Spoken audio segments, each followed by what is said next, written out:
It's personal between me and you, and I'm going to do you some serious harm, you big stiff idiot. The real part of the show, because this is the hot after this fight, everyone in the manga got an opinion on this.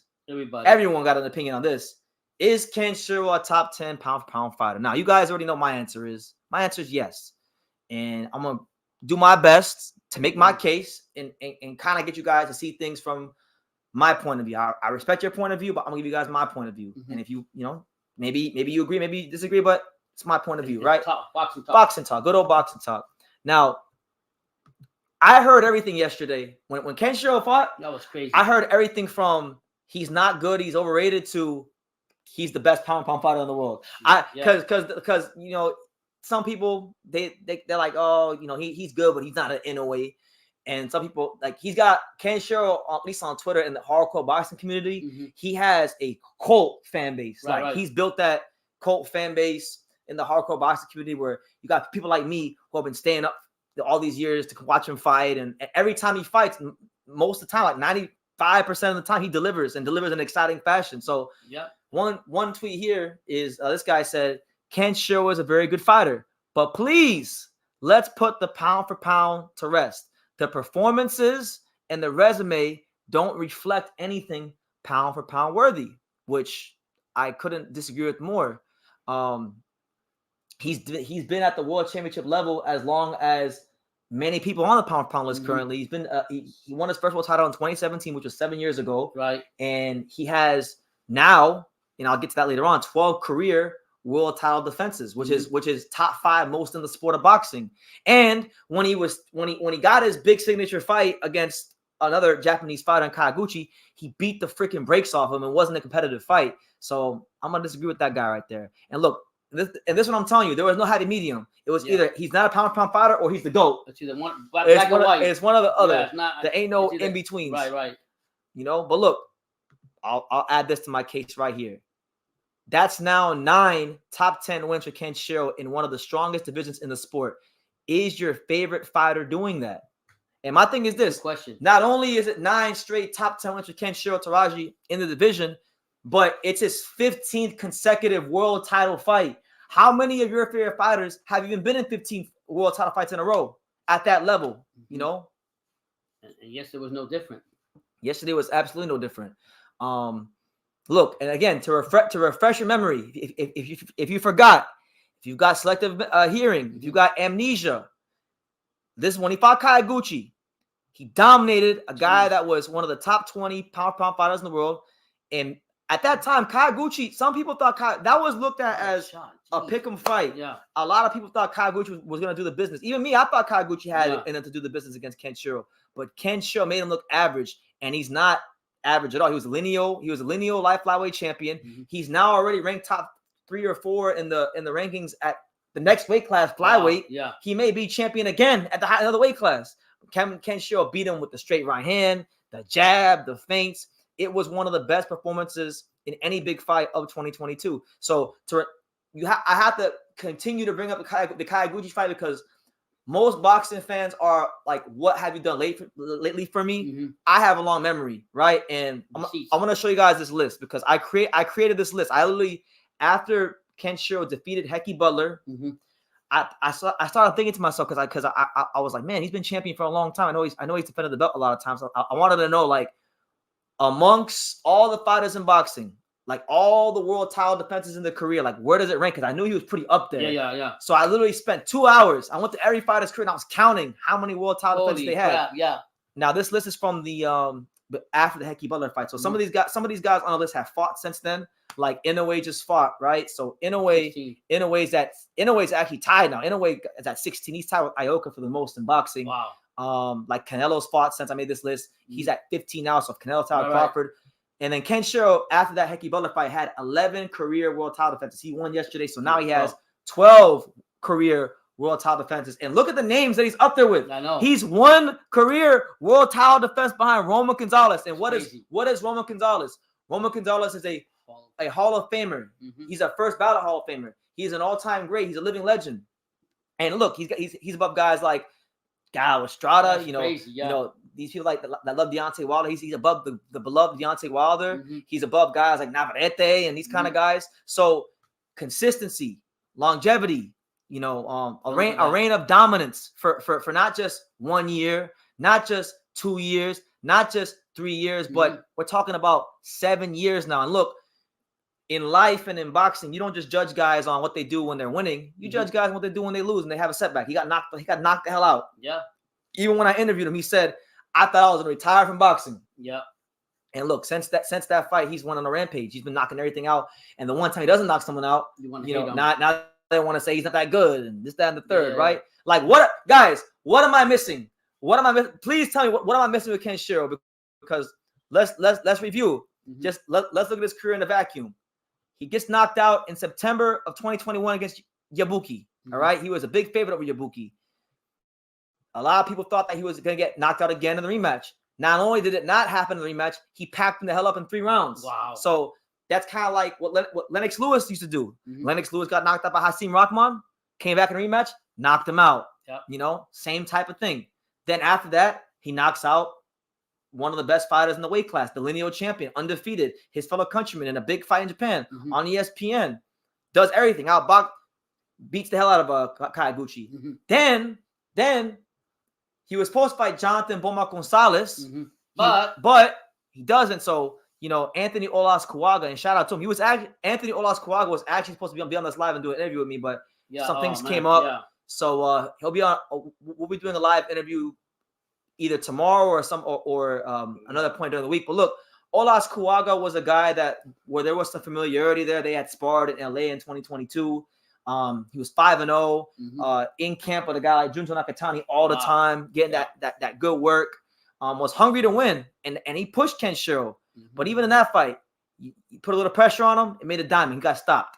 Hecky Butler, former multiple-time world champion from South Africa. Literally, ever since that loss, he's knocked everyone out in sight except Connie Salas. Well, yeah. And that's not really that really shouldn't be an indictment on Kenshiro. That should actually be more of a credit to Connie Salas, right?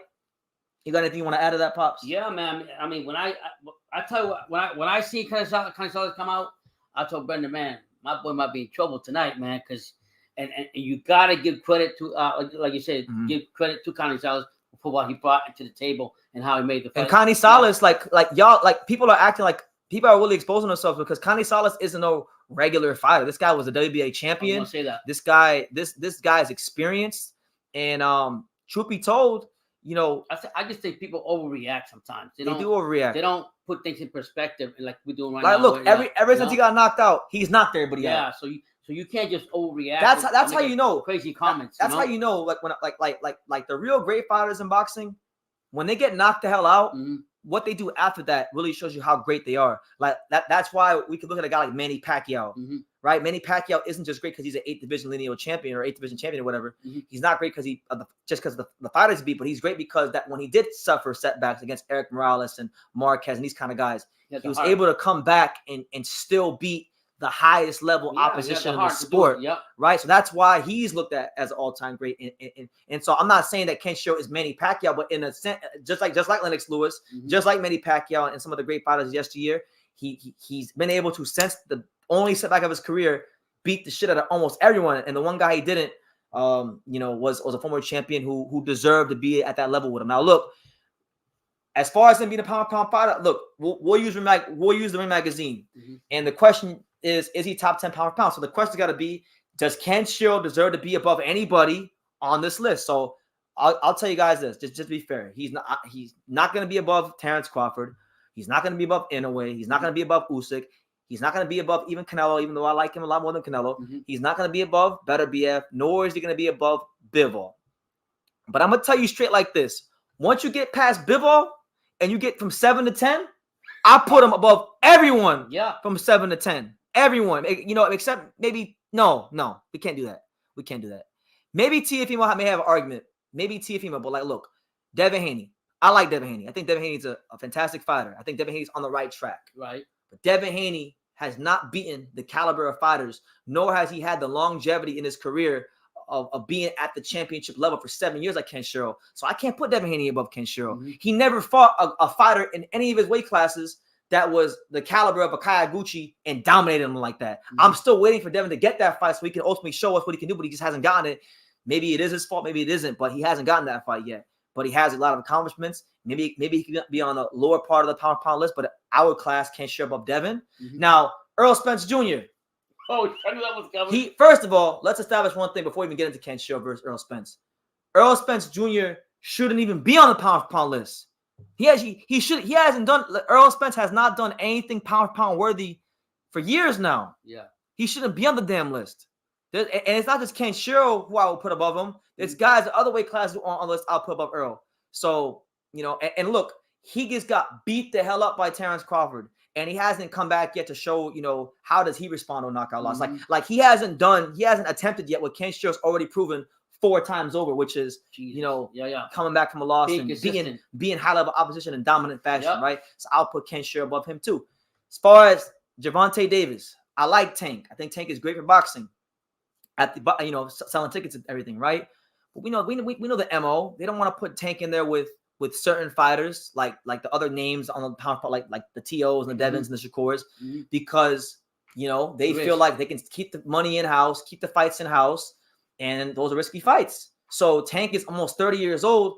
I'm still waiting for him. I'm still waiting for Tank to have like a Kenshiro Kayaguchi type of performance, against that caliber opposition. Hasn't had it yet. Now, Tio's interesting because Tio's career in a similar is similar in some ways to Kenshiro because he fought a guy that he wasn't supposed to lose to in George Kambosos. Right. He lost to him. Now, unlike Ken, he didn't get a rematch with George Kambosos Jr. Right. He lost to him, and he's been trying to get that rematch, and George don't want to give it to him. Wow. Because George is smart. George is smart. Yeah, George is smart. But after that loss, what has he done? He's come back. He won 140. He beat a guy that was the man of the division in Josh Taylor. He's been the 2-time lineal champion. So I think you could argue Tio based on accomplishments that he deserves to be above Ken. But look, even in the vacuum with him, he just hasn't had the longevity. He won his first world title in 2019. That was what is that, 5 years ago? Yeah. 5 years is cool, but 5 ain't 7. Nope. Right? So I think Kenshiro is a clear pound fighter. I'm not saying he should be top 5. I'm not saying he should be number 1, but he is the best fighter in a weight class. Ring Magazine has fighters on the pound list above Kenshiro that have not truly established themselves as the best fighter in the damn weight class. On a consistent basis. Earl Spence is not the best fighter in his weight class. Earl Spence is not even the second best fighter in his weight class. But he's on the list. Devin Haney, he was undisputed champion, so there's an argument there, but he just hasn't had that body of work yet. Teofimo Lopez hasn't had that body of work. Gervonta Davis has never been the best fighter in his weight class. And I don't care if you think he's the best fighter in the weight class, he's never beaten the other guys that were perceived to be the best. So you can't put these guys above Kenshiro, who's been established as the top light flyweight in the world for about 7 years now.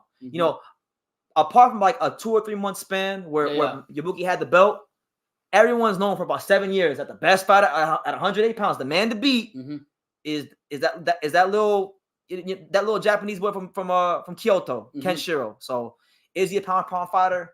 1000% he is. And anybody who tells you otherwise, they're just not educated enough. And they gotta do more homework. I mean, how are you gonna discredit a guy who's been getting knocked? Like he comes back after a knockout loss and reels off 4 straight knockouts against top competition. How many fighters are doing that in boxing today? Yeah. You got anything you want to add? I'm sorry, I'm talking like no. You bring out the points in every season. It goes with the saying that actions speak louder than words. And everybody that's flapping their mouth without looking at actually what Kenshiro has done, then you don't really appreciate on not giving him the credit that he really deserves. So that's why we have channels like us, like you, that know you're not trying to be dick riding. You just call it the way you see it. I'm going to say, and look, we have other people in boxing like give their opinions on Kenshiro, if he's a pound for pound fighter or if he's a Hall of Famer. I want to play some of these clips. We got one from my main man, Lukey Boxing. Shout out to him. And then one from good old James Smith in this corner. So I'm going to play him for you guys, and then we'll dissect from there. So here's Lukey Boxing on his take on Kenshiro is he a pound for pound fighter? I'll play it for you guys. Here it is. Kenshiro Teraji defeated Carlos Canizales today And it was not his best performance, if we're being honest. I do enjoy Kenshiro. My guy Dakota called me today and did a great breakdown. He said that he fights a lot like Giovanni Cabrera, the way he holds his hands and fights at distance. I also see an attitude where he fights a little bit about like Arturo Gatti. This is his 12th world title win. He gets hit a lot for an elite fighter, so I don't see him as a pound-for-pound fighter, as some great boxing minds put him. But I think he's a very fun fighter, an exciting fighter, and probably benefits from being in a division where there's not a ton of power punchers. He also has the misfortune of fighting in an era where Inoue and Ioka happen to inhabit the division, and frankly, I just don't see him as that good. Really fun fighter, though. Great fight, majority decision win. He gutted it out. I think Canizales could have won it, but if you haven't seen it, go back and watch it. All right, so shout out to Lukey. Make sure you guys go subscribe to him. Good channel, good boxing mind. I don't agree with him when he says he hasn't fought power punchers. Kayaguchi was a power puncher. You know, a lot of these guys he's fought have been power punchers. You don't think that this guy last night was throwing power punches? Yeah. Come on. Canizales is a big power puncher. As far as no disrespect to him. I'm not disrespecting him, but like Earl. Okay, another point made was these guys. He's not a pound for pound fighter because he gets hit too much, right? Well, does that mean Artur Beterbiev is not a pound for pound fighter? He gets hit a lot. Oh man, is Errol Spence? I mean, he's still on the list. Is he on the power? Why is he on the pound? If that's what we're gonna use, why is Artur Beterbiev, Errol Spence, and Gervonta Davis on the pound? They all get hit. They all get hit flush every fight. It's boxing. You get hit, especially if you're an aggressive, come forward fighter who looks to knock guys out. So, I like Lukey. I respect him. He definitely knows his boxing. I'm gonna respectfully disagree with him on that. But as far as the other clip, we had one of the old guard in boxing, my man James Smith of In This Corner. Here's a clip from before the fight, and they were talking about Kenshiro. Here we go. Next Tuesday, over in Japan, Kenshiro Teraji is going to defend his WBA and WBC light flyweight titles against Carlos Canizales. Japan right now is in a real golden era thanks to Naoya Inoue, his younger brother Takuma, Kazuto Ioka, the Shigeoka brothers who hold 2 of the 3 belts at 105. Kenshiro Teraji is also a part of that era, and he's been a world champion for all but about 6 months since 2017. So he's got a lot of title fights under his belt. And I believe, Taraji's a really skilled boxer puncher. He sets up his knockouts with a high work rate, high accuracy, and I think those traits will help him score another later round TKO. Teraji, a Hall of Famer someday? I think so. He really is. He's very skilled, like Kazuto Ioka, like Naoya Inoue.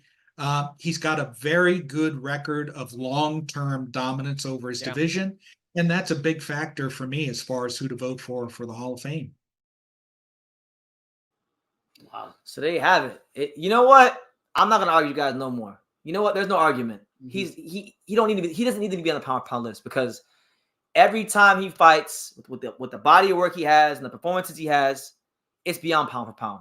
It's about, is he a Hall of Famer? And truth be told, I still think there's a little bit more work to do. But I would say out of all the active fighters in boxing, I would lean more towards him being a Hall of Famer than not being a Hall of Famer. Because you look when you talk about the Hall of Fame, you talk about how good was a fighter in his prime, how long did they reign, how long did they dominate, and for 7 years in this weight class, we've known that Kenshiro Teraji is the best fighter in the weight class, and he's been the man to beat. So that right there speaks volumes. But hopefully he gets a chance to go undisputed, and those are my shares. So one thing about Kenshiro, man. You can love, and I think he's going to become a very popular point of discussion as he continues to win because, Japanese boxing is on fire right now because of the emergence of Naoya Inoue. And a lot of people that haven't been exposed to Kenshiro Teraji are now being exposed to Kenshiro Teraji. So, some people have these debates about whether he's pound for pound or not. We'll get into that later in the live. But look, man, I'm going to echo the statement of some of these people on Twitter because Kenshiro is one of my favorite fighters. And I feel like he's all that, honestly. He's all that. Here's what Benjamin on Twitter said. He said, Kenshiro has been my personal favorite fighter to watch for a while, but that just cemented his status as the most fun fighter to watch in all of combat sports. An instant classic. Wow. What do you think, Pops? What would you say? Because we watch a lot of boxing, right? Where does Kenshiro rank as far as the most exciting fighters in boxing for you? I mean, I got to the middle of the pack, but after watching, to me, I've been watching the last couple of fights, and I think to me it was really a come out party for me from what I seen yesterday, from what I seen. For me, the biggest thing is his toughness, because when I seen him against Canizales, I said, man, Canizales is gonna tear his ass up, because I looked at Kenshiro as a bone, like a stick, like his frame. Yes, his frame is very thin. His physique was very like. I'm like, man, this guy's gonna run right through him, and this guy was throwing back and forth, and I'll tell you, that was the fight that I can actually say I got my money's worth. Yep. To go see it. They were back in the middle. They were in the middle of the ring. They were in the corners. They were cutting off the ring. They were going back and forth the whole time. So it was a great fight. It was a true test to Kenshiro. And as the live goes on, will you have the discussion of Gonzalez? Canizales, Canizales. Because he did do enough to win. But I thought, look, and I was saying, if you go back and you watch the live, what I was actually saying during the live, I said, look, Canizales tonight, if Kenshiro got his A game, oh man, he not gonna beat him. And really and truthfully, he may have. I think I have to watch it back. Yeah. I haven't rescored it for myself, but I think Canizales did enough to actually get a draw or potentially win. He fought that damn well. Yeah. So he was a damn good fighter. You know, he was former champion for a reason. And shout out to Tim Boxell. You know, a great account on Twitter. If you guys are on or X, if you're on Twitter or X. Follow Tim Boxell. This guy covers the most random fights in boxing. If you want to know anything about these random fights during the week in random countries, this is the guy right here. Seriously? Yeah, he said Kenshiro can dig deeper than any fighter in the world. He has so many gears. He walks through fire every single fight, and he never flinches. And you know what? That's the thing. That a lot of times in boxing, I feel like we have what I call boxing snobs. You know, these people, these boxing fans who can't appreciate exciting fights. It's like if the fighter ain't on the outside, throwing 5 punches around, not doing nothing, you know, they gotta always hit on the guys that are actually exciting and good for the sport, right?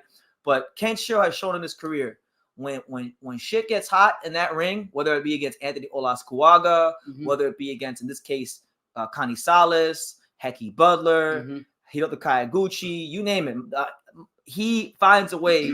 He has that grit. You know, he has a certain grit about him that even some of the guys on the pound for pound list, I don't think have.